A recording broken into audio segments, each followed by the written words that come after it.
Listen, Stephen had to hire me to tell you he needs you. He really needs you. I need you to need him to need you. You see what I'm saying here, people? Help me help you. You want more content, you want to get the real news, you want to know what's happening, you need to subscribe. That's how it works. So hit the subscribe button. Michelle says subscribe, but also become a member because you'll get the longer interviews and the real goods. Talking about the real goods, immigration is such a tough issue because some people say, particularly in the Star and other papers, if you're talking about cutting immigration, you're a racist. It used to be, under the old Liberal Party and under the Conservative Party, that immigrants would come to Canada because we wanted bricklayers or physicians or nurses, and they were screened. And now we have hundreds of thousands of people in Canada that the government doesn't know about. They don't know where they are. They're here on a temporary visa, and they aren't going to leave. They're staying here. It's changing our society. So what should be done? Because our culture is different. People are coming here who don't want to be Canadian. No. They want to carry on their tribal wars.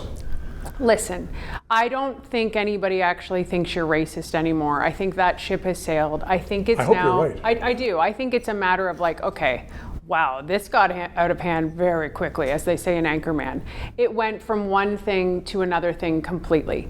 And, you know, I think back about timing. I just literally had this conversation with a gentleman from Norway. And in Norway, you have to learn the Norwegian language. When you come in, you have to do all of these things to be Norwegian.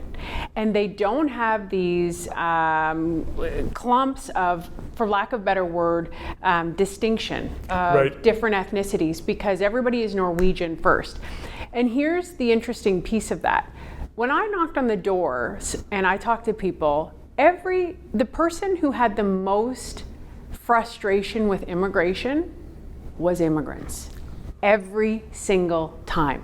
It was always immigrants. Because they're the ones that know it's changed so rapidly. Correct. So and poorly. Yes, and they followed the rules, they did the things, and now you've created scarcity. Scarcity creates racism, division, identity politics. You have too many people and not enough resources. Healthcare, housing, food, all of these issues create it. And now you have this division within society. So should people come to Canada on the condition that 1, they learn English, 2, that they have a job, 3, they become involved in the community. And if you don't do that within a year or 2 years or whatever the time is, then you go back from whence you came. You know, I think those are great ideas, and I think other languages, your food, your culture, your dancing, we love that. That is what makes Canada, Canada. I think what type of job you're gonna do, where do we have those gaps, where do we really need you? How many times have you taken an Uber and it's a doctor or an engineer? That's ridiculous. Get these people into the fields where we need them. I think back to the Peter Robinson immigration, of which my family came into Douro in 200 years ago. They were given a plot of land, a cow, and a little shanty, which is a little built cabin. And they had 1 year to contribute and prove that they were a contributing member to Canada. And that's what they did. And that works. It works well. And you work very well. 3 minutes.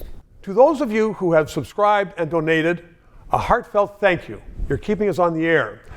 If you're watching and you haven't, please try to do so, because 4 years ago we started this show because there needed to be independent analysis. Now more than ever, with the Online Harms Act, once that gets into law, it's been passed once by the House, there are going to be hundreds of bureaucrats censoring the news in Canada, censoring this show. We need to keep it on the air. Thanks for your support.